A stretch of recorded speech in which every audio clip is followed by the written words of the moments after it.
शुभवर्तमान त्याचा 8वा अध्याय. ते 2ऱ्या वचनापासून ते 10व्या वचनापर्यंत.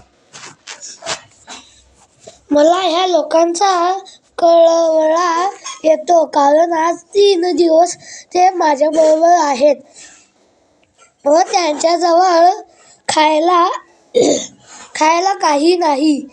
मी त्यांना उपाशी घरी लावून दिले तर ते वाटेने कासावीस होतील.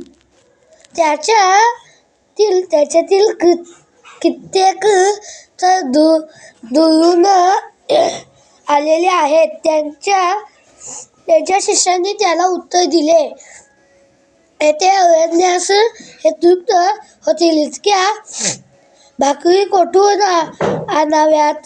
त्याने त्यांना विचारले, तुमच्याजवळ किती भाकरी आहेत? ते म्हणाले, 7. नंतर त्याने लोकांना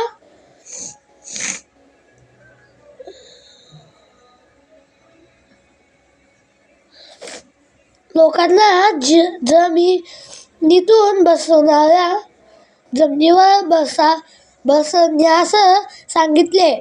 त्या 7 भाकऱ्या घेतल्या व उपकारस्तुती करून त्या मोडल्या व वाढण्याकरता आपल्या शिष्याजवळ दिल्या आणि त्यांनी लोकांना वाढल्या. त्यानंतर त्याच्याजवळ थोडे लहान मासे त्यावर त्याने आशीर्वाद देऊन वाढण्यास सांगितले. जे जेवून तृप्त झाले व उरलेल्या तुकड्यांच्या 7 वाट्या त्यांनी भरून घेतल्या. ते सुमारे 4,000 लोकात होते. मग त्याने त्यांना निरोप दिला. नंतर लगेच तो आपल्या शिष्यासह मच्छरात बसून दमनुथ प्रांतात आला. मार्क शुभवर्तमान त्याचा 8वा अध्याय आणि 34वा वचन ते 38व्या वचन. मग त्याने आपल्या शिष्याबरोबर लोकांनाही बोलवून म्हटले, जर कोणी माझ्या अनुयायी होऊ पाहतो तर त्याने आत्मत्याग करावा, आपला वधस्तंभ उचलून घ्यावा, मग अनुसरण राहावे. कारण जो कोणी आपला जीव वाचवू पाहतो तो त्याला मुकेल, आणि जो कोणी माझ्याकरता व सुवार्तेकरता आपल्या जीवाला मुकेले तो त्याला वाचवील. कारण मनुष्याने सर्व जग आणि आपल्या जीवनाचा नाश करून घेतला तर त्याला काय लाभ? किंवा मनुष्य आपल्या जीवाबद्दल काय मोबदला देऊ शकेल? ह्या व्यक्ती व्यभिचारी व पापी पिढीमध्ये ज्या कोणाला माझी व माझ्या वचनाची लाज वाटेल, त्याची लाज मनुष्याचा पुत्र पवित्र देवदूतासहित आपल्या पित्याच्या गौरवाने येईल. जेव्हा जेव्हा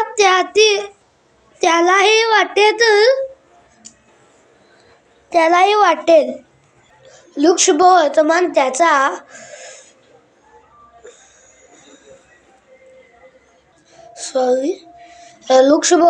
त्याचा पहिला अध्याय आणि 46 वचन ते 56 वचनापासून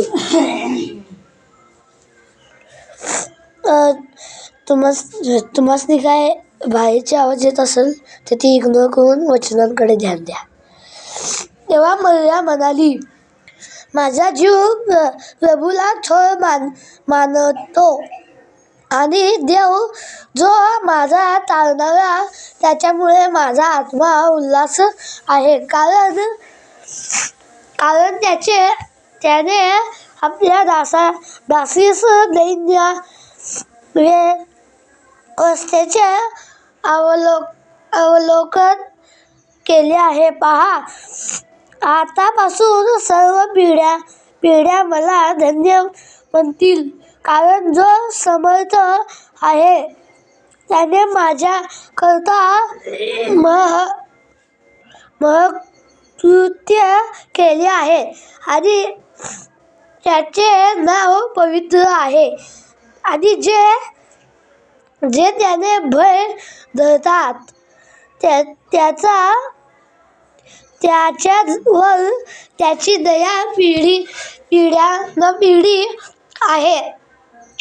त्याने आपल्या बाहूने पराक्रम केले आहे, जे आपल्या अंतःकरणाच्या कल्पनेने गर्विष्ठ आहेत. त्याने दान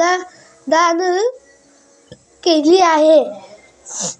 त्याने अधिपतींना राजसनावरून ओढून काढले आहे व दीनांना उंच केले आहे. त्याने भुकेलेल्यास उत्तम पदार्थांनी तृप्त केले आहे व धनवानास रिकामे लावून दिले आहे. आपल्या पूर्वजास त्याने सांगितले त्याप्रमाणे अब्राहाम व त्याचे संतान ह्यावरील दया सर्वकाळ स्मरून त्याने आपला सेवक इस्राईल ह्याला सहाय्य केले आहे. नंतर मरिया सुमारे तीन महिने तिच्याजवळ राहून आपल्या घरी परत गेली. योहान शुभवर्तमान त्याचा 6वा अध्याय आणि 22 वचन ते 24 वचनापासून. दुसऱ्या दिवशी जो लोकसमुदाय समुद्राच्या पलीकडे उभा होता त्याने पाहिले की ज्या लहान मचव्यात त्याचे शिष्य बसले होते त्याच्याशिवाय तेथे दुसरा मचवा नव्हता.